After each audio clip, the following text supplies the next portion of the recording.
এই রক্তের উপর দাঁড়িয়ে এই ভূখণ্ড কায়েম হয়েছে।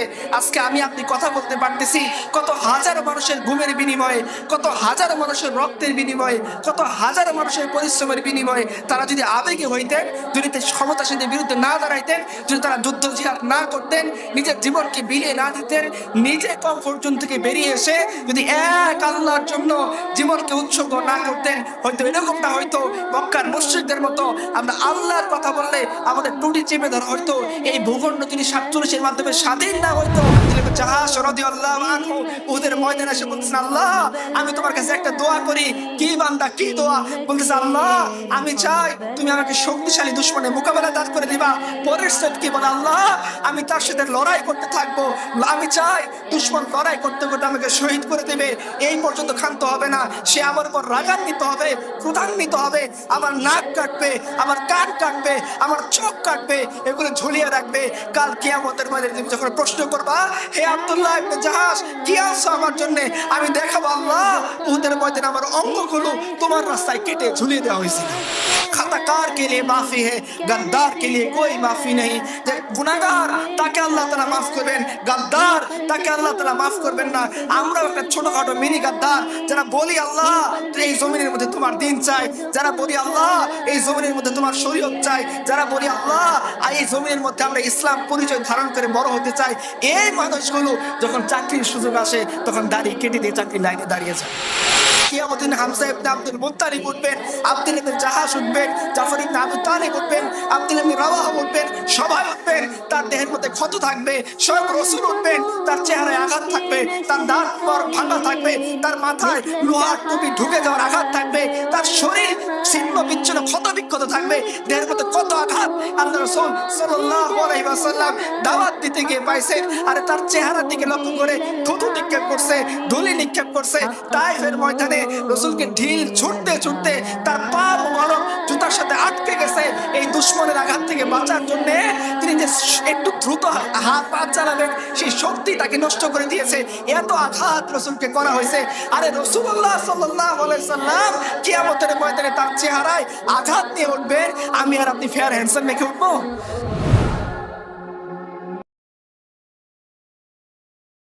আসসালামু আলাইকুম ওয়া রাহমাতুল্লাহ।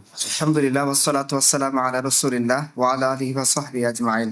কেউ একজন বলছিল যে সমস্ত ভালো কথা বলা হয়ে গেছে, এখন শুধু আমল করাই বাকি। আমিও সেটা ফিল করি যে আসলে আমরা যে কথাগুলো বলবো সে কথাগুলো আপনারাও জানেন, আমরাও জানি। দিন শেষে আমাদের একটা পরীক্ষা বা ইমতিহানের জায়গা হচ্ছে যে আমরা সে কথাগুলো নিজের জীবনে বাস্তবায়ন করি বা কথা অনুসারে কাজ করি কিনা, সেটা একটা বিষয়। ধরেন এই যে এখন কনফারেন্স গুলো হচ্ছে, দেখবেন যে প্রায় 2000 মানুষ রেজিস্ট্রেশন করতেছে, এরকম কনফারেন্স আছে, এরকম সেমিনারও হচ্ছে, 500 মানুষ 400 মানুষ, এটা কোনো মানে ব্যাপার না এখন হয়ে গেছে। 400-500 মানুষ মিলে কথা শুনতে আসতেছে, তাকবীর দিচ্ছে, কান্নাকাটি করতেছে, খাবার দাবার করতেছে, বাড়ি চলে যাচ্ছে। আবার সে যে কথাগুলো সে শুনে এসেছিল সেগুলো সে ভুলেও যাচ্ছে। তাহলে আমরা মাঝে মাঝে একটা জিনিসের বিরোধিতা করতাম যে মানুষ শুধুমাত্র একটা প্যান্ডেলের নিচে বসে নারায়ে তাকবীর দেয়, কিন্তু যে লোকটার পেছনে নারায়ে তাকবীর দিল সেই লোকটা যে দ্বীনি হকের কথা বলে জেলে চলে গেল, এই তাকবীর ওলারা কেউ তার খোঁজ নিল না।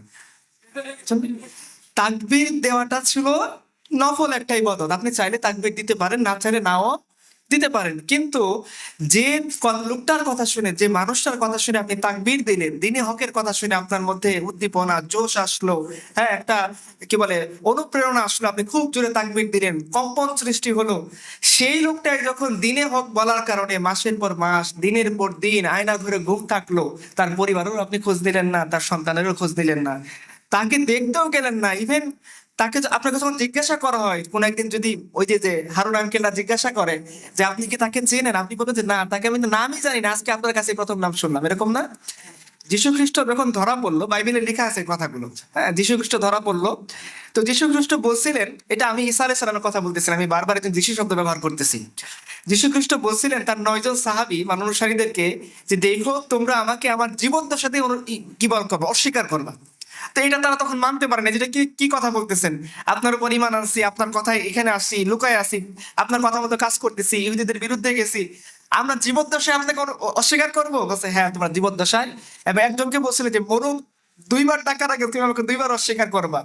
দেখা গেছে যিশুরই অনুসারী মাত্র 30টা মুদ্রার বিনিময়ে যিশুর লোকেশন সে ইহুদিদেরকে বলে দিছে। এবং যে লোকটাকে সে বলছিল যে তুমি আমাকে মরক ডাকার আগে অস্বীকার করবা, তাকেও যখন ইহুদিরা ধরতে যাচ্ছিল জিজ্ঞাসা করছে, এই তুমি কি যিশুকে চিনো নাকি, না তুমি যিশুর সাহাবী নাকি? বলছে না, আমি যিশুর নামটা প্রথমেই আপনার কাছে শুনলাম। তো তাহলে মুহাম্মদ সাল্লাল্লাহু আলাইহি ওয়াসাল্লামের অনুসারী যিশুর অনুসারীর মধ্যে ফারাক কোথায়? যিশু সে এমন অনুসারী তৈরি করছে যারা জীবদ্দশায় যিশুকে অস্বীকার করছে যে না, আমরা যিশুর নামে কাউকে চিনি না, প্রথম তোমার মুখে আমি যিশুর নাম শুনলাম, যিশু আবার কে? তো মুহাম্মদ সাল্লাল্লাহু আলাইহি ওয়াসাল্লাম অনুসারী তাকে যে রাসূল বলে গেলেন যে তোমরা বন্দীদেরকে মুক্ত করো, যিশুর অনুসারী যিশুর হাদিস ভুলে গেছে, যিশুর অনুসারী যিশুর কিতাবকে বিকৃত করে ফেলছে, যিশুর অনুসারী যিশুর আদর্শ থেকে দূরে সরে গেছে, তারা শেষ পর্যন্ত ক্রুশ পূজা করতেছে, যিশুর কোনো খবরই নাই, সব পাপের ভাগ যিশুর উপর চাপিয়ে দিয়ে নিজেরা ওয়াইন খাচ্ছে, ব্যভিচার করতেছে, ট্রান্সজেন্ডারের কাজ করতেছে, কারণ যিশু তাদের সমস্ত পাপের জন্য মারা গেছে। তাহলে মুহাম্মদ সাল্লাল্লাহু আলাইহি ওয়াসাল্লাম যিনি বলে গেলেন যে ফাতেমা তার মেয়েকে লক্ষ্য করে, যিনি সমস্ত জান্নাতি মহিলাদের নেত্রী সর্দারিনী, তাকে তিনি বলে গেলেন যে দেখো, যা কিছু চাওয়ার অভিযোগ অনুযোগ আছে আমার প্রতি তুমি দুনিয়াতে চাও, ওয়াল্লাহি আমি আখিরাতে তোমার কোনো উপকারে আসবো না। এমনকি এই কথা বলেও তুমি পার পাবা না যে তুমি মুহাম্মদ রাসূলুল্লাহ সাল্লাল্লাহু আলাইহি সাল্লামের মেয়ে, এই কথা বললে কাল কিয়ামতের দিনে তোমাকে মুক্তি দেওয়া হবে না। তুমি তোমার আমল দিয়ে, তোমার আখলাক দিয়ে, তোমার ঈমান দিয়ে ওই দিন তুমি তোমার মুক্তির ব্যবস্থা করতে পারবা। আমার যে বংশ পরিচয়, এই বংশ পরিচয় দিলে ফেরেশতারা তোমাকে, আল্লাহ তোমাকে মুক্তি দেবেন না, আমলের মাধ্যমে। এবং রাসূল সাল্লাল্লাহু আলাইহি সাল্লাম খুব স্পষ্ট ভাষায় বলছেন, সহিহ মুসলিমের মধ্যে আছে, সবাই জানি আমি হাদিসটা, যে কোন ব্যক্তি তার আমলের বিনিময়ে জান্নাতে যেতে পারবে না। আল্লাহ রাসূল বলেছেন আমিও না, তবে রাসূলের ব্যাপারটা ব্যতিক্রম, কারণ রাসূল সাল্লাল্লাহু আলাইহি সাল্লামকে আল্লাহ মাকামে মাহমুদ দান করবে, এটা আল্লাহর ওয়াদা। কাজেই তিনি কিয়ামতের দিন কোনোভাবে ক্ষতিগ্রস্ত হবেন না, এটা আল্লাহ ওয়াদা করছেন। যে রাসূল বলেছেন আমার ব্যাপারটা ব্যতিক্রম, কিন্তু আমাদের ব্যাপারটা কি ব্যতিক্রম না? আমরা কেউই নিশ্চিত না যে সেই দিন আমাদের আমলনামা ডান হাতে দেওয়া হবে না বাম হাতে। তাহলে আমাদেরকে যে রাসূল বলে গেলেন যে দেখো তোমরা সতর্ক থাকো, আমার উম্মাহ এই পরিচয় দিলেই মাপ পাবা না, কারণ আমার মেয়েকে আমি সচেতন করে গেছি যে আমার সাথে তোমার সম্পর্ক বাপ এবং বেটি, তুমি আমার রক্ত, আমার বংশের, আমার অংশ। আল্লাহ রাসূল বলছেন ফাতেমা আমার অংশ। আল্লাহ রাসূল যাকে অংশ বলছেন, রাসূল তাকে লক্ষ্য করে বলছেন খবরদার, আমার যে তুমি অংশ, এই অংশের পরিচয় দিয়ে, আমার সাথে তোমার সম্পর্ক যে রক্তের, এই রক্তের পরিচয় দিয়ে, তুমি যে আমার কন্যা, এই কন্যার পরিচয় দিয়ে আমি মুহাম্মদ রাসূলুল্লাহ ওই দিন কিয়ামতের দিন সমস্ত নবীদের সর্দার হিসেবে আল্লাহর সামনে আবির্ভূত হব। কিন্তু সেই দিন তুমি যদি বলো যে আমি ওই সর্দারের মেয়ে, আমার নাম ফাতিমা, আল্লাহ রাসূল দুনিয়াতে আমাকে তার অংশ বলছেন, আমাকে মাফ করে দেন, তুমি কখনো মাফ পাবা না। তাহলে আমাদেরকে, আমরা নারায়ে তাকবীর দিলাম, খুব উচ্ছ্বসিত হলাম, খুব আবেগ আপ্লুত হলাম, কান্নাকাটি করলাম, দিলের ভিতরে ধাক্কা লাগলো, ধাক্কা লাগতে বাসায় চলে গেলাম। কিন্তু যেই লোকটা দ্বীনি হকের কথা বলতে বলতে তাকে আয়না করে থাকতে হলো 9 মাস, 8 মাস, 12 মাস, কারণ নামই সে ভুলে গেছে। আপনার ইয়েতে সিরিয়ার কারাগারে দেখতেছেন, যখন আমাদের দায়িত্ব ছিল সত্যি যদি নবী মুহাম্মদ রাসূলুল্লাহ সাল্লাল্লাহু আলাইহি সাল্লামের কথা মেনে আমার দোষ আসতো, আমি তাকবীর দিতাম, তাহলে আমি ঠিকই খোঁজ করতাম যে লোকটার পেছনে তাকবীর দেওয়ার কারণে সে হারিয়ে গেল, কালো একটা গাড়ি এসে তাকে তুলে নিল, সে 9 মাস তার সন্তানকে কখনো দেখতে পায়নি, তাকে মুক্ত করার জন্য কোনো উকিল কোর্টে দাঁড়ায়নি, কেউ তার পক্ষে কথা বলেনি, সে যে জেলের মধ্যে কি খাচ্ছে, তাকে টাকা দেওয়ার মতো তার ওয়াইফের কাছে কোনো টাকা নেই, 3 মাসের একটা সন্তান শিশু নিয়ে, আমি ঘটনাটা জানি, একটা বোনের কাহিনী আমি জানি, তার ভাই যখন জেলে গেছে তার পরিবার থেকে দেখার মতো কেউ ছিল না, ওই বোন 3 মাসের বাচ্চা শিশুকে কোলে নিয়ে সে আদালতে দৌড়াদৌড়ি করছে, কই কোনো তাকবীর ওরা তো তাকে সাহায্য করে নাই। 3 মাসের একটা বাচ্চা কোলে নিয়ে একটা নারী, সে আদালতের বারান্দা থেকে ও বারান্দা, এ উকিলের দরজা থেকে ও উকিলের দরজার মধ্যে দৌড়াদৌড়ি করতেছে, কই তাকবীর ওরা তো তাকে সাহায্য করেনি। যদি সত্যি দিনকে আমরা বুঝে থাকি, আমাদের বোঝা উচিত দিনের দায়িত্ব আমাদের কোনটা। আল্লাহ রাসূল বলছেন, আমি বলি নাই আমাকে বেঁধে রাখেন, রাসূলের হাদিস কথা আপনি বেঁধে রাখতে পারবেন না। রাসূল সাল্লাল্লাহু আলাইহি সাল্লাম বলছে তোমরা বন্দীদের মুক্ত করো। আমাদের হানাফি মাযহাবের কিতাবে লেখা আছে বন্দীদের মুক্ত করা আমাদের জন্য ওয়াজিব, বন্দীদের মুক্ত করার জন্য জিহাদ পর্যন্ত করা উলামায়ে কেরাম ওয়াজিব বলে দিয়েছেন। আপনারা মুতাসিমের কাহিনী জানেন যে একজন নারী বন্দী হয়েছে, ইহুদিরা খ্রিস্টানরা তাকে বন্দি করছে এবং মুখ করে বলতেছে যে দেখবো তোমাকে ছাড়ানোর জন্য মুতাসিম আসবে। মুতাসিমের 17,000 সাদা কালো ঘোড়া ছিল, যেটা তিনি ঘোড়সওয়ার বাহিনী হিসেবে যুদ্ধের ময়দানে ব্যবহার করতেন। ওরা মুখ করে বলতেছিল যে আমি দেখবো মুতাসিম 17,000 সাদা কালো ঘোড়া নিয়ে তোমাকে মুক্ত করার জন্য আসবে। এই বোর্ডটিকে আর্তনাদ করে বলতেছিল, হে মুসলিম উম্মার খলিফা, আমি তাকে বলছিলাম মুতাসিম আমাকে ছাড়ানোর জন্য আসবে, আর ওরা আমাকে মুখ করে বলছে যে মুতাসিম 17,000 সাদা কালো ঘোড়া নিয়ে আসতেছে, তুমি অপেক্ষা করো। মুতাসিমের কাছে যখন এই খবর পৌঁছাইছে, মুতাসিম অবশ্যই খুলাফায়ে রাশেদা না, তিনি আবু বকর উমর না, কিন্তু তিনি গায়রতমন্দ ছিলেন। তিনি বলতেছেন, বোন তুমি জবাব দিয়ে যাও। মুতাসিম 17,000 সাদা কালো ঘোড়া নিয়ে রওনা দিয়ে দিছে। হয়তো অন্তত বেঁচে যেতাম যদি মুতাসিম হতে পারতাম। আমরা আবু বকর হতে পারবো না। আবু বকরের উট যেখানে প্রস্রাব করছে আমার মতো অদম তারও সমান না। আবু বকর তো বহুত দিনের পরের কথা। উমরের জামানায় উমর যখন ভালো ভালো কাজ করতেছিলেন, মানুষ বলতেছিল যে আপনি তো আবু বকরের চেয়েও ভালো। উমর ওই দিন থেকে আবু বকর মিম্বরের যে স্তরে বসতেন তার নিচে বসতে শুরু করছেন, কারণ কোনোদিন যাতে আবু বকরের সমতুল্য উমরকে কেউ মনে না করে। উমর বলতেছেন, আরে আবু বকরের সমান হবতে দূরের কথা, গারে সৌরের মধ্যে আবু বকরের একদিন আর খাত্তাবের পুরা বংশের আমল কখনোই সমান হইতে পারবে না। কারণ ওই দিন তিনি যখন ওই গাড়ি সৌরে ছিলেন, আল্লাহ বলতেছেন রসুল তুমি তাকে বলে দাও তার আবার কিসের ভয় যাদের তৃতীয় জন হচ্ছেন আল্লাহ।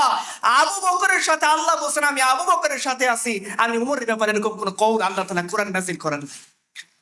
আবু বকরের একটা দিন পুরা খাত্তাবের বংশের চেয়ে উত্তম। আর আমি যদি মনে করি আমি আবু বকর, তাহলে আমার জন্য খুবই, আমি এরকম কি আমল আছে যে আমি বলতে পারবো আল্লাহ আমার একটা দিনের আমল আমি নিশ্চিত জানি যে সেটা কবুল হয়েছে, আর আল্লাহ তাআলা আমাকে সে আমলের বিনিময়ে মাফ করে দিবেন। সো আমাদের কথাগুলো নিষ্প্রাণ রয়ে যাবে। আমরা জানি সৈয়দ কুতুব রহমাতুল্লাহি আলাইহি একটা কথা বলছিলেন যে আমাদের সমস্ত কথা নিষ্প্রাণ রয়ে যাবে, এখান থেকে কোনো ফলদায়ক বৃক্ষের জন্ম হবে না যদি আমরা এই কথার পিছনে আমাদের নিজেদের রক্ত ঘাম পরিশ্রম না ঢালি। ইসলাম শুধুমাত্র কাঠখুট্টা তাওহীদের নাম না। আপনি কাঠখুট্টা তাওহীদের চর্চা করেন, থিসিস করেন, গবেষণা করেন, দেখবেন আমেরিকা থেকে হয়তো আপনাকে ফান্ডিং দেওয়া হবে, কিন্তু আপনি যদি এই তাওহীদের বাস্তবায়নের কথা বলেন, ওই আমেরিকার এজেন্টে আপনাকে গুম করে ফেলবে। তো তারা কখনোই চায় না যে তাওহীদটা বাস্তবায়ন হোক। এই জন্য ইকবাল একটা কবিতার মধ্যে বলছিলেন যে তেরে বয়ান মে নুকতায়ে তাওহীদ তো আ সাকতা হ্যায় पर तेरा दिमाग में बुत खाना हो तो क्या कहिए। যে তোমার কথার মধ্যে হচ্ছে তুমি তাওহীদকে ফুটিয়ে তুলছো, কিতাবের পাতার মধ্যে তাওহীদ ফুটিয়ে তুলতেছো, কিন্তু তুমি দিন শেষে গিয়ে তাগুতকে তোমার মাহফিলের প্রধান অতিথি বানাচ্ছো। তো তোমার বয়ানের মধ্যে তাওহীদ আছে, তোমার সামনেই তো তাওহীদের জলজান্ত। যে লোকটা আল্লাহর সাথে শিরকে লিপ্ত, তাকে তুমি আদর করে তোয়াজ করে তাওয়াজ্জু করে বিনয়ের সাথে প্রধান অতিথির চেয়ারে বসে তুমি ওয়াজ করতেছো, তোমার তো গায়ে লাগেনি। তো এই জন্য আমাদের কথাগুলো, প্রথম কথা এটাই যে কথা অনেক হচ্ছে, সেমিনার অনেক হচ্ছে, আমরা যাচ্ছি, আপনারা আসতেছেন, ভালো ভালো খাবার দিচ্ছেন, হাদিয়া তোফা, প্লেনে যাচ্ছি, আলহামদুলিল্লাহ খুব সুন্দর। কিন্তু যদি আমরা আমাদের কথাগুলো বাড়ি পর্যন্ত না নিয়ে যাই, যেতে যেতে যদি আমাদের ওই যে রবীন্দ্রনাথের গানের মতো পূর্ণিমা চাঁদ উঠে যায় আর আমাদের কথা যদি আমরা সব ভুলে যাই, তাহলে আসলে আলটিমেট আমাদের এই সেমিনার, আমাদের এই কর্মক্ষেত্র, আমাদের এই কিছু, আমাদের এত উদ্যোগ, এত দূর থেকে আসা, এই ফেনী থেকে ভাইয়েরা আসতেছেন, এগুলো কোন কাজে আসবে যদি আমার কথা, আমি যদি যিশুর উম্মতের মতো হই, যে যিশুর উম্মত, যিশুর জীবদ্দশায় যিশুর হাদিসকে অস্বীকার করছে, যিশুকে অস্বীকার করছে, তার আদর্শকে ছেড়ে দিছে, 30টা দিনার টাকার বিনিময়ে যিশুকে সে ধরাই দিছে, আমিও কি সেরকম উম্মত? আমিও কি সেই দুর্ভাগা যে জীবদ্দশায় মুহাম্মদ রাসূলুল্লাহ সাল্লাল্লাহু আলাইহি ওয়াসাল্লামের রেখে যাওয়ার দায়িত্বকে সে অস্বীকার করছে যে না আমি ওই লোকটাকে চিনিই না, ওই লোকটার নাম আমি প্রথম শুনলাম? এটাই কি ইমানি ভ্রাতৃত্ববোধ? এটাও এক ধরনের বনি ইসরাইলপনা, যেটার জন্য আল্লাহ সুবহানাহু ওয়া তাআলা তাদেরকে আযাব দিয়েছিলেন। হয়তো আমরাও সেই আযাবের ভাগীদার হচ্ছি, যাদের মুখের মধ্যে মিষ্টি মিষ্টি কথা, যাদের পাগড়ির মধ্যে খুব সুন্দর প্রতীক ফুটে উঠতেছে, কিন্তু তাদের দিল দেমাকের মধ্যে এখনো দুনিয়ার বুতখানা, দুনিয়ার মূর্তি পূজা, দুনিয়া নামক যে একটা মূর্তি, সেটাকে বসিয়ে বসিয়ে আমরা নিত্যদিন তার আরাধনা করতেছি, তার পূজা করতেছি। যে কমফোর্ট জোন, সেটার পূজা করতেছি। একটু ভালো থাকা, আরেকটু ভালো খাওয়া, আরেকটু ভালো পোস্ট, আরেকটু প্রমোশন, আরেকটু ভালো জায়গায় যাওয়া, এইটার পূজা করতেছি। যে আমাদের উচিত কি ছিল? জামানে কো আপনা বানা কর তো দেখা, খুদা কো ভি আপনা বানা কর তো দেখো। আমাদের উচিত ছিল কি, জামানাকে তো অনেক ভালোবাসি, জামানাকে আল্লাহ সুন্দর করে বানাইছেন, দুনিয়াকে খুব সুন্দর গ্লোরিয়াস করে বানাইছেন, চাকচমক চাকচিকময় দুনিয়াটা আল্লাহ বলছেন। আমাদের নফস এটাকে টানে, এটা আল্লাহ বলছেন। যদি এটাকে ছেড়ে দিয়ে আমরা এক আল্লাহর দিকে ধাবিত হতাম, আমাদের সামনে রাসূলের যে কওলগুলো আছে, আমাদের সামনে আল্লাহর যে কথাগুলো আছে, সেটাকে যদি নিজেদের ঘাম, নিজেদের পরিশ্রম, প্রয়োজনে নিজেদের রক্ত ঢেলে এটাকে বাস্তবায়ন করতাম, তাহলে আজকে যে এই শত শত নারীর কথা বলা হয় যারা ধর্ষিত হয়, আজকে যে হলের কথা বলা হয় যেখানে হলের প্রভুষ্টের থেকে আমাদের বোনরা নিরাপদ না, আজকে পলিটিক্যাল লিডারদের থেকে আমাদের বোনরা নিরাপদ না। আমরা অনেক কি বলে সেঞ্চুরি মানিকের কথা জানি যে 100টা ধর্ষণ করার পর এই মুসলমানের দেশে মুসলমানের পত্রিকায় সে গর্ব করে বলে যে আমি 100টা ধর্ষণ করছিলাম। সেই জাহাঙ্গীরনগর ইউনিভার্সিটি সেঞ্চুরি মানিকের কথা আমরা আপনারা জানেন। সে জাহাঙ্গীরনগর ইউনিভার্সিটির গাজা সম্রাজ্ঞী সূচির কথা আপনারা জানেন যে বোনদের ইজ্জত লুণ্ঠন করার কাজে সে সহযোগীর ভূমিকা পালন করতো। তাহলে এই কথাগুলো হইতে আমাদের আফসোস দিয়ে বলা রাখতো না আমি যদি মোহাম্মদুল কাসিম হয়ে যাইতাম, আমি যদি সালাউদ্দিন আইয়ুবী হয়ে যাইতাম, আমি যদি হয়ে যেতাম হাজী শরীয়তুল্লাহ রহমতুল্লাহ আলাইহির মতো কোনো বীর যিনি দাঁড়িয়ে বলতেন লাঙ্গল যার জমি তার, ইংরেজ কোথা থেকে আসছে, সে আসছে ওপার থেকে, সে আমার এই ভূখণ্ড দখল করছে, এই জমির মালিক আমরা, ইংরেজকে 1টা টাকা কর আমরা দেব না, এই জমিন আমাদের, আমরা এই জমিন আবাদ করব। ভাড়াটি হিসেবে তারা আসছে যারা গরুর মূত্র খায়, আমরা ভাড়াটিয়া হিসেবে আসি নাই। এই জমিন আমাদের পূর্বপুরুষরা সেই আগেকার যুগ থেকে 1203 সাল থেকে আবাদ করছেন। আমাদের হিস্ট্রি 1971 যায় শেষ হয় নাই, বরঞ্চ 1971 সালে আমাদের হিস্ট্রিকে চিন্তাই করে ফেলা হয়েছে। 1971 সালে আমাদের দেশকে গিলে ফেলা হয়েছে। এই সত্য কথাগুলো আপনাদের বলতে হবে। আপনার আগের হিস্ট্রি কম্পারিজন করেন, এখন সেটা বলার সময় পরের হিস্ট্রি আপনারা দেখেন। আমরা আগে মাথা উঁচু করে বাঁচতাম না, এখন মাথা উঁচু করে বাঁচি। এখন আমাদের গেলে ভয় লাগবে রাস্তা দিয়ে আমি বাড়ি পর্যন্ত ফিরে যেতে পারবো কিনা। আপনি 71 আগে চলে যান, যে আমরা দেখতেছি 7ই মার্চের ভাষণ দেওয়ার পরেও ওই লোকটা কিন্তু ঠিকই নিশ্চিন্তে তার বাড়ি ফিরে গেছে। তাহলে আমাদের হিস্ট্রিকে ছিনতাই করে যেভাবে বলা হচ্ছে, আমাদের হিস্ট্রি 71 থেকে না, এই হিস্ট্রির শিকড় আরো অনেক গভীর। এই গভীরতাকে কেন ভোলাই দেওয়া হয়েছে তার মূল কারণ আপনার হিস্ট্রিতে খুঁজে গেলে পাবেন। 47 দেশ ভাগ হয়েছেন কিসের ভিত্তিতে? একটাই স্লোগান দিচ্ছ, শেখ মুজিবুর আত্মজীবনী তো আপনারা খুঁজে পাবেন। একটা বাক্য সবাই মিলে বলতেছিল, পাকিস্তান কা মতলব क्या, লা ইলাহা ইল্লাল্লাহ, দস্তুরে রিয়াসত क्या होगा, মুহাম্মাদুর রাসূলুল্লাহ। এখনো বাবে আজাদি পাকিস্তানের যে বড় গেট, সেখানে এই বাক্যগুলো লেখা আছে। এই যে হিস্ট্রি, 47 সনে আমরা স্বাধীনতা লাভ করছি কিসের থেকে? ইংরেজদের থেকে। কিসের ভিত্তিতে লাভ করছিলাম? এক কালেমার ভিত্তিতে। মূল লক্ষ্য ছিল কি? যে আমরা আল্লাহর বিধান কায়েম করব। তখন খিলাফতে উসমানিয়া বিলুপ্ত হয়েছে। এই মুলক এবং ওই গাদ্দার মুলক সবাই মিলে বলতেছিল, আল্লাহ আমাদেরকে একটা ভূখণ্ড দাও যেখানে আমরা তোমার বিধান কায়েম করব। খিলাফত তো মিটে গেছে জমিন থেকে, আমরা ইমারত কায়েম করব, যে ইমারতের মূল মন্ত্র হবে লা ইলাহা ইল্লাল্লাহ, যে ইমারতের দ্বিতীয় মূলনীতি হবে মুহাম্মদুর রাসূলুল্লাহ। এমন একটা ভূখণ্ড দাও। আল্লাহ গাদ্দারদের দোয়া কবুল করছে শুধুমাত্র পরীক্ষা করার জন্য। এই গাদ্দারগুলোকে আল্লাহ মুলক দিয়েছেন, ক্ষমতা দিয়েছেন, এরা এই ক্ষমতার অপব্যবহার করেছে। এরপরে হিস্ট্রিতে চিন্তায় হয়ে গেছে, এই গাদ্দারদের কারণে এই ভূখণ্ড চিন্তায় হয়ে গেছে, তাবেদার রাষ্ট্রে পরিণত হয়েছে। আমাদের সময় আসছে কথাগুলো বলার, যে আল্লাহ সুবহানাহু ওয়া তাআলা আমাদেরকে এই মুলক দিয়েছিলেন। 71 হইতো না যদি 47 না হইতো, 47 হইতো না যদি 1857 সালের বিপ্লবের মধ্যে আমাদের সমস্ত মহান উলামায়ে কেরাম, আমাদের মুজাহিদগণ, আমাদের বাহাদুর শাহ জাফর রহমতুল্লাহি আলাইহি তিনি প্রাণ না দিতেন। বাহাদুর শাহ জাফর রহমতুল্লাহি আলাইহির সামনে তার 2টা সন্তানের কর্তৃত্ব মস্তক এনে হাজির করা হয়েছে। তোমার অপরাধ কি? তুমি ইংরেজদের বিরুদ্ধে দাঁড়িয়ে জিহাদের ঘোষণা দিছ, শিখদের নিয়ে, মারাঠাদের নিয়ে, মুসলমানদের একত্র করে ইংরেজ রাজের বিরুদ্ধে যুদ্ধ করছ। বাহাদুর শাহ জাফর রহমতুল্লাহি আলাইহি তার 2 সন্তানের কর্তৃত্ব মস্তক প্লেটে আনা হয়েছে, আর নিজেকে সান্ত্বনা দিয়ে বলতেছিলেন, বাপ করনি মুঝে মুশকিল, কভি ऐसे तो ना थी जैसे आप है तेरा महफिल, कभी ऐसे तो ना थी। উনি বলতেছিলেন, জাফর নিজেকে সান্ত্বনা দাও, মনে রেখো টিপু সুলতান রহমতুল্লাহি আলাইহি উনিও স্বাধীনতার জন্য লড়াই করছেন, ইংরেজরা তাকেও পরাজিত করছে। ইংরেজরা ঠিক এইভাবে টিপু সুলতানের সন্তানের মৃতদেহ এইভাবে কেটে তার সামনে উপস্থাপন করেছে। তুমি নিজেকে সান্ত্বনা দাও। এই রক্তের উপর দাঁড়িয়ে এই ভূখণ্ড কায়েম হয়েছে। আজকে আমি আপনি কথা বলতে পারতেছি কত হাজারো মানুষের ঘুমের বিনিময়ে, কত হাজারো মানুষের রক্তের বিনিময়ে, কত হাজারো মানুষের পরিশ্রমের বিনিময়ে। তারা যদি আবেগে হইতেন, যদি ক্ষমতাসীনদের বিরুদ্ধে না দাঁড়াইতেন, যদি তারা যুদ্ধ জিহাদ না করতেন, নিজের জীবনকে বিলিয়ে না দিতেন, নিজে কমফোর্ট জোন থেকে বেরিয়ে এসে যদি এক আল্লাহর জন্য জীবনকে উৎসর্গ না করতেন, হয়তো এরকমটা হয়তো মক্কার মুশরিকদের মতো আমরা আল্লাহর কথা বললে আমাদের টুটি চেপে ধরা হয়তো।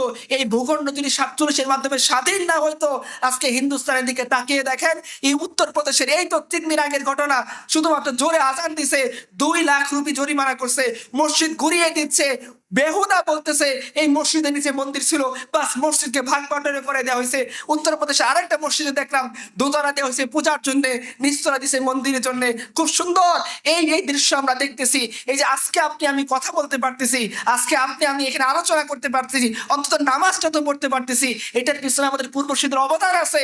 আমাদের অবদান কোথায়? তারা যদি আল্লাহর কাছে গিয়ে বলে, হে আল্লাহ, যে দায়িত্ব তুমি আমাদেরকে দিয়েছিলা, যদি হাজী শরীয়তুল্লাহ রহমতুল্লাহ আলাই উনি আমাদের সামনে দাঁড়িয়ে বলেন যে আল্লাহ তুমি আমাকে যতটুকু ইলম দিয়েছিলা, যতটুকু তাকত দিয়েছিলা, যতটুকু ক্ষমতা দিয়েছিলা, আমি তোমার জন্য দাঁড়িয়ে গিয়েছি, পুরো ইংরেজ শক্তির বিরুদ্ধে লড়াই করেছি, লাঠি দিয়ে লড়াই করেছি, লাঠিয়াল বাহিনী তৈরি করেছি। তার পুত্র দুদু মিয়া রহমতুল্লাহ আলাই তিনি যদি বলেন যে আমি আমার বাবার রেখে যে আন্দোলনকে পরবর্তী প্রজন্ম পর্যন্ত ছড়িয়ে দিয়েছি, যদি শহীদ মীর নিসার আলী তিতুমীর রহমতুল্লাহ আলাই উনি যদি দাঁড়িয়ে বলেন যে আল্লাহ এরা যে তোমার কথা বলছে এর পিছনে আমার বাসের কেল্লার অবদান আছে, যদি সাইয়েদ আহমদ শহীদ বেরলভী রহমতুল্লাহ আলাই উনি যদি বলেন যে বালাকুটের ময়দানে আমি রক্ত দিয়েছি এই ভূখণ্ডকে আবাদ করার জন্য, যদি শাহ ওয়ালিউল্লাহ মুহাদ্দিস দেহলভী রহমতুল্লাহ আলাই তিনি যদি দাঁড়িয়ে বলেন যে যখন আমি পারিনি আহমদ শাহ আব্দালীকে চিঠি লিখে এই দেশে নিয়ে এসেছি, ভারতবর্ষকে দারুল হাত ফতোয়া দিয়েছি যাতে মুসলমানরা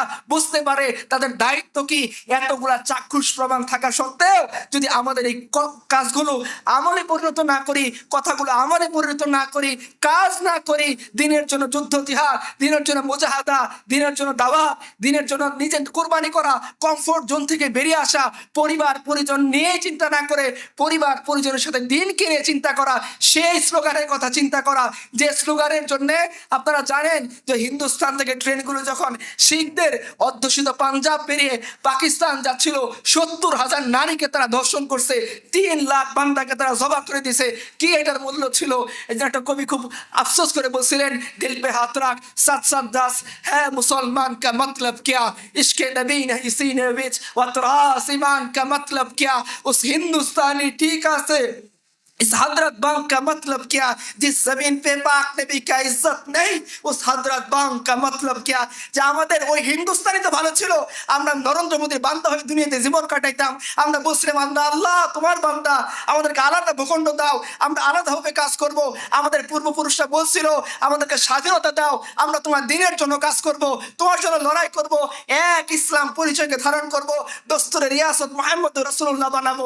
আজকে আমরা আমাদের পূর্বসূরীদের ইতিহাস ভুলে গেছি, তাদের রক্তের কথা ভুলে গেছি, তাদের কুরবানির কথা ভুলে গেছি, ভুলে গেছি সাইয়েদ আহমদ শহীদ বেরলভী রহমতুল্লাহ আলাইহির কথা, পরিবার তো ভাই ওনারও ছিল, ভুলে গেছি সৈয়দ মীর নিসার আলী তিতুমীর রহমতুল্লাহ আলাইহির কথা, সন্তান ওনারও ছিল, ভুলে গেছি হাজী শরীয়তুল্লাহ রহমতুল্লাহ আলাইহির কথা, ভুলে গেছি তার পুত্র দুদু মিয়া রহমতুল্লাহ আলাইহির কথা, ভুলে গেছি বাংলার অন্য সমস্ত মানুষদের কথা যারা এই জমিনের মধ্যে দিনকে আনার জন্য, ওই ওয়াদাকে পূরণ করার জন্য যাতে আল্লাহ তাআলা কিয়ামত দিন আমাদেরকে গাদ্দার হিসেবে না দাঁড় করান। আপনারা জানেন আহমদ শাহ আব্দালীর হিস্টোরিক্যাল স্পিচ ছিল যখন তিনি ইব্রাহিম কার্তিকে বলছিলেন যে দেখ মারাঠার সাথে আমাদের লড়াই ইমান এবং কুফরের লড়াই, তুই মারাঠার এই তোপ বাহিনীর প্রধান আমাদের দিকে চলে আয়, তোকে আমি শেষবারের মতো দাওয়াত দিচ্ছি। ওই ইব্রাহিম কার্তি বলছিল যে না আমি মারাঠাদের নুন খাইছি, এখন মারাঠাদের গুণ খাবো। মারাঠা যখন পরাজিত হয়েছে, ইব্রাহিম কার্তিকে যখন আহমদ শাহ আব্দালী রহমতুল্লাহ এর সামনে আনা হয়েছে, ইব্রাহিম কার্তিকে লক্ষ্য করে তিনি বলছিলেন মনে রাখিস খাতাকার के लिए माफी है गद्दार के लिए कोई माफी नहीं। যে গুনাহগার তাকে আল্লাহ তাআলা মাফ করবেন, গাদ্দার তাকে আল্লাহ তাআলা মাফ করবেন না। আমরা একটা ছোটখাটো মিনি গাদ্দার যারা বলি আল্লাহ তুই এই জমিনের মধ্যে তোমার দিন চাই, যারা বলি আল্লাহ এই জমিনের মধ্যে তোমার শরীয়ত চাই, যারা বলি আল্লাহ এই জমিনের মধ্যে আমরা ইসলাম পরিচয় ধারণ করে বড় হতে চাই, এই মানুষগুলো যখন চাকরির সুযোগ আসে তখন দাড়ি কেটে দিয়ে চাকরির লাইনে দাঁড়িয়ে যায়। আমরা হচ্ছে একটা মিনি গাদ্দার, আমরা বলি আল্লাহ এক রব হিসেবে তোমাকে স্বীকার করছি, মুয়াজ্জিন আযান দেয় ফজরের সময় হাইয়া আলাস সালাহ, আমার ঘুম আমাকে ধরে রাখে, আমি একটা মিনি ফেরাউনের মতো যে কি যে আমি নিজের নফসকে ওই সময় নামাজের উপরে প্রাধান্য দিই, আমি নিজের সুখকে ওই নামাজের উপর প্রাধান্য দিই। বলতে কষ্ট হচ্ছে মুসলমান পরিচয় ধারণ করে এইরকম যুবক মুয়াজ্জিন আযান দেয় ও এখানে বসে বসে পর্নোগ্রাফি দেখে। এই তো আমাদের অবস্থা। আল্লাহ যে আমাদের ধ্বংস করেন না, এটা তো নবীজির দোয়ার বরকতে। এটা তো আল্লাহ রাসূলের দোয়ার বরকতে। যদি তার ফজল করম না হইতো, अगर उनकी रहमत ना हो इस दरमियान में आग लाग जाती दोनों जहान में, যদি আল্লাহ রাসূলের সেই দোয়া ফজল এবং করম আল্লাহ তাআলা অ্যাকসেপ্ট না করতেন, এই জাহানের মতো তো আগুন লেগে যেত। রাসূলুল্লাহ সাল্লাল্লাহু আলাইহি ওয়াসাল্লাম তো আমাদের জন্য ইহসান করছেন, রহম করছেন। পরিবার পরিজন ভালো থাকুক, আয়েশা ভালো থাকুক, তার তার আলী, তার জামাতা ভালো থাকুক, তার নাতি হাসান হোসেন ভালো থাকুক, এই দোয়া তো রসুল করে যাননি। রসুল বুঝতে পারছেন তার উম্মতের মধ্যে একজন মানুষের আবির্ভাব ঘটবে যারা দুনিয়াকে প্রাধান্য দিবে, দিনকে ভুলে যাবে, জিহাদকে ছেড়ে দিবে, গরুর বাছুরকে আঁকড়ে ধরে থাকবে। তাদের অবস্থান হবে ভাসমান ফ্যানের মতো। রসুল এটা জানতেন। এই জন্য এই উম্মতের প্রতি দরদ দেখিয়ে তিনি আল্লাহর কাছে কাকুতি মিনতি করছেন, আদ এবং সামন জাতিকে তুমি যেভাবে ধ্বংস করে দিয়েছো, আমার উম্মতকে তুমি এভাবে ধ্বংস করো না। সেই রসুলের দোয়ার ফজল এবং করম আমাদের উপরে আছে। সেজন্য আল্লাহ তাআলা আমাদেরকে গাদ্দারি করা সত্ত্বেও আল্লাহ আমাদের বাঁচিয়ে রেখেছেন, অক্সিজেন দিচ্ছেন, খাবার দিচ্ছেন। এত বড় লং টার্ম সময় গাদ্দারি করার পরেও আল্লাহ তাআলা এই হাসিনার আমলে আমাদেরকে প্রস্তুত করেছেন। এটা আল্লাহর ফজল এবং করম, তার দোয়া। আর রাসূলুল্লাহ সাল্লাল্লাহু আলাইহি ওয়াসাল্লাম সেই জায়নামাজের পানির বরকত যে আল্লাহ রাসূল সারা রাত তার উম্মতের জন্য, আমার উম্মতের কি হবে, আমার উম্মতের কি হবে, রাত ভোর কাটতেছেন। আল্লাহ তাআলা আরশে আজিম থেকে জিবরিল আমিন আলাইহিস সালামকে পাঠাইছেন, গিয়ে বলো আমার হাবিব কেন কাঁদতেছে। জিবরিল আমিন এসে বলতেছেন, ইয়া রাসূলুল্লাহ আপনি কেন কাঁদতেছেন? আল্লাহ সব জানেন। তিনি তারপরও জিজ্ঞাসা করতেছেন, উনি বলতেছেন আমার উম্মতের ব্যাপারে কি ফয়সালা হবে। জিবরিল আল্লাহর কাছে গেছেন উত্তর আনার জন্য। আল্লাহ বলতেছেন, জিবরিল তাকে গিয়ে জানিয়ে দাও কিয়ামতের দিন তার উম্মতের ব্যাপারে আমি তাকে সন্তুষ্ট করে দিব, তাকে নারাজ করবেন আল্লাহ তাআলা। এত বড় জিনিস আমাদেরকে দিয়ে গেলেন। এটা কোন নবী? সেই নবীর উপাধি, সেই নবীর পরিচয় আমরা জানি না। আমরা সে কার্ল মার্কসের জন্য পাগল। আরে ডেমোক্রেসির বান্দারা ডেমোক্রেসির বিরুদ্ধে বললে খেপে ওঠে, আল্লাহ রাসূলের বিরুদ্ধে বললে সে খেপে উঠতে চায় না। আরে তুমি যদি ডেমোক্রেসির জীবন কোরবান করতে পারো, আমি কি মুহাম্মদ রাসূলুল্লাহ সাল্লাল্লাহু আলাইহি ওয়াসাল্লাম জীবন কোরবান করতে পারে না? আরে আমি তো তার আল্লাহ রাসূলের উট যেখানে বসবাস করছে সেইটার উপর আমি কুরবান। তুমি যদি কার্ল মার্কসের জন্য জীবন কোরবান করতে পারো, শুনে রাখো আমি মুহাম্মদ রাসূলুল্লাহর জন্য জীবন কোরবান করতে পারি। আমরা তার উম্মত। আল্লাহ তাআলা আমাদেরকে সম্মানিত করছেন তার মাধ্যমে। আল্লাহ তাআলা সমস্ত নবীদের সাথে কথা বলতে চাইছেন। মুসা আলাইহিস সালামকে আল্লাহ তুর পাহাড়ে কথা বলছেন, সরাসরি কথা বলেন নাই, পর্দার আড়াল থেকে কথা বলছেন। মুসা তাকে দেখতে পারেননি। আমাদের নবীজি সাল্লাল্লাহু আলাইহি ওয়াসাল্লামের সাথে আল্লাহ যখন কথা বলছেন, আল্লাহ তাকে আরশে আজিমে নিয়ে গেছেন। পর্দার আড়াল থেকে কথা বললেন। রাসূলুল্লাহ সাল্লাল্লাহু আলাইহি ওয়াসাল্লাম তিনি সরাসরি কথা বলছেন, তাকে গিফট হিসেবে নামাজ দিয়েছেন, স্পেশাল গিফট দিয়েছেন। আল্লাহ রাসূল বলছেন সূরা ফাতিহা এবং সূরা বাকারার শেষ আয়াতগুলোর মতো অন্য কোন আয়াত অন্য কোন নবীকে দেওয়া হয় নাই। রাসূলুল্লাহ সাল্লাল্লাহু আলাইহি ওয়াসাল্লাম যখন মক্কা থেকে রওনা হয়েছেন বাইতুল মাকদিসে, এই যাত্রা বিরতি দেওয়া হয়েছে, সমস্ত নবীরা এখানে উপস্থিত ছিল। আর আমার রাসূল সাল্লাল্লাহু আলাইহি ওয়াসাল্লাম সমস্ত নবীদেরকে নিয়ে ইমামতি করছেন। আল্লাহ তাআলা তাকে এত সম্মানিত করছেন, এক আসমানের পরে পরবর্তী আসমান সিদরাতুল মুনতাহা থেকে আরো সামনে নিয়ে আল্লাহ তাআলা সরাসরি তার সাথে কথা বলছেন। উনি আমাদের রাসূল। কিয়ামতের দিন যখন সমস্ত নবীরা বলবে নাফসি নাফসি, তখন যিনি আল্লাহর সামনে নির্দ্বিধায় সিজদায় পড়ে প্রথম শাফায়াত করবেন তিনি আমাদের রাসূল, যার নাম মাকামে মাহমুদের তালিকা আল্লাহ লিখে দিয়েছেন। তিনি আমাদের রাসূল। প্রত্যেক নামাজের মধ্যে আমরা ইকামত দেওয়ার সময় যে মানুষটার কথা আলোচনা করি তিনি আমাদের রাসূল। প্রত্যেকটা আযানের মধ্যে মুয়াজ্জিন যার কথা বলে তিনি আমাদের রাসূল। নামাজের ভিতরে দরুদ শরীফের মধ্যে আমরা যে কথা বলি তিনি আমাদের রাসূল। আমাদের সমস্ত কর্মের মধ্যে আল্লাহর পরে আল্লাহ লিখে দিয়েছেন মুহাম্মদুর রাসূলুল্লাহ সাল্লাল্লাহু আলাইহি ওয়াসাল্লাম। এই মুহাম্মদ রাসূলুল্লাহ সাল্লাল্লাহু আলাইহি ওয়াসাল্লামকে বাদ দিয়ে কালমাস আমি লেনিন অমুক তমুকের অনুসরণ করি। আর যে মুহাম্মদ রাসূলুল্লাহ অনুসরণ করতাম, আমরা যদি সেই আত্মপরিচয়কে ধারণ করতাম, কি হইতো? হামজা ইবনে আব্দুল মুত্তালিব রাদিয়াল্লাহু আনহু উহুদের ময়দানে শহীদ হয়েছেন। রাসূলুল্লাহ সাল্লাল্লাহু আলাইহি ওয়াসাল্লামের লাশ আনা হয়েছে। তিনি দেখেন তার কান কাটা, তার চোখ কাটা, তার নাক কাটা। আব্দুল ইবনে জাহাশ রাদিয়াল্লাহু আনহু তার নাক কান কেটে ঝুলিয়ে রাখা হয়েছে। এর পিছনে ব্যাকগ্রাউন্ড কি? আমরা হলে কি করতাম? জিহাদের ময়দানে আসছি, আল্লাহ কোন রূপে যদি গাজীপথে বাঁচায় নাও, মাল গনিমত নিয়ে কি বলে পরিবারের কাছে ফিরে যাব, বাচ্চাটাকে শেষ নজর দেখবো। আব্দুল ইবনে জাহাশ রাদিয়াল্লাহু আনহু উহুদের ময়দানে এসে বলতেছেন, আল্লাহ আমি তোমার কাছে একটা দোয়া করি, কি বান্দা কি দোয়া, বলতেছে আল্লাহ আমি চাই তুমি আমাকে শক্তিশালী দুশ্মনের মোকাবেলা দাঁড় করে দিবা। পরের স্টেপ কি বলে, আল্লাহ আমি তার সাথে লড়াই করতে থাকবো, আমি চাই দুশ্মন লড়াই করতে করতে আমাকে শহীদ করে দেবে, এই পর্যন্ত ক্ষান্ত হবে না, সে আমার উপর রাগান্বিত হবে, ক্রোধান্বিত হবে, আমার নাক কাটবে, আমার কান কাটবে, আমার চোখ কাটবে, এগুলো ঝুলিয়ে রাখবে। কাল কিয়ামতের ময়দানে তুমি যখন প্রশ্ন করবা, হে আব্দুল্লাহ ইবনে জাহাশ কি আনছো আমার জন্য, আমি দেখাবো আল্লাহ উহুদের ময়দানে আমার অঙ্গগুলো তোমার রাস্তায় কেটে ঝুলিয়ে দেওয়া হয়েছিল। আল্লাহ সেই দোয়া কবুল করছেন, আব্দুল জাহাজ এভাবেই শহীদ হয়েছেন। এইটা হচ্ছে শাহাদাত, এইটা হচ্ছে জীবন, এইটা হচ্ছে মুহাম্মদ রাসূলুল্লাহ অনুসারী। খুবাইব ইবনে আদি রাদিয়াল্লাহু আনহুকে বলা হয়েছে তোমার জায়গায় যদি মুহাম্মদ রাসূলুল্লাহ সাল্লাল্লাহু আলাইহি সাল্লামকে এনে হাজির করে দেয় তুমি কি সন্তুষ্ট হবে কিনা? বলছে আরে আমার জায়গায় মুহাম্মদকে আনবা, এটা তো বহুত দূরের কথা, আমি জীবিত থাকবো আর আমার রাসূলের গায়ে একটা কাঁটার আঘাত আসবে, এটা তো সহ্য করবো না, তাকে শরীরের উপর চড়াই দেওয়া হয়েছে।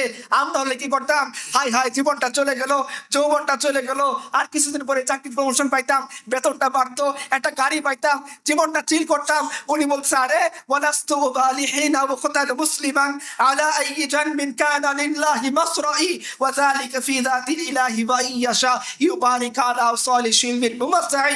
আরে কাফেররা তুমি আমার কি ক্ষতি করবা, আমি তো মরতেছি মুসলমান হয়ে, আর যদি মুসলমান অবস্থায় মরতে পারি আল্লাহ তাআলা আমার প্রত্যেকটা গোষ্ঠীর টুকটার মধ্যে বরকত দিয়ে দিবেন। হামজা ইবনে আব্দুল মুত্তালিব রাদিয়াল্লাহু আনহু উহুদের ময়দানে শহীদ হয়েছেন, তার লাশ রাসূলুল্লাহ সাল্লাল্লাহু আলাইহি ওয়াসাল্লামের সামনে আনা হয়েছে। আল্লাহ রাসূল এত বাচ্চা শিশুর মতো কাঁদতেছিলেন, সাহাবায়ে কেরাম বলছেন আমরা তাকে আর এইভাবে কখনো কাঁদতে দেখিনি। আল্লাহ রাসূল বলতেছেন সোফিয়া কষ্ট পাবে, এই কথা যদি আমার চেহারার মধ্যে না আসতো তাহলে আমি হামজা ইবনে আব্দুল মুত্তালিবের লাশ এইভাবে ময়দানের মধ্যে ফেলে যেতাম, কুকুর তার লাশ খাইতো, শ্রীগাল তার লাশ খাইতো, পাখি তার লাশ খাইতো।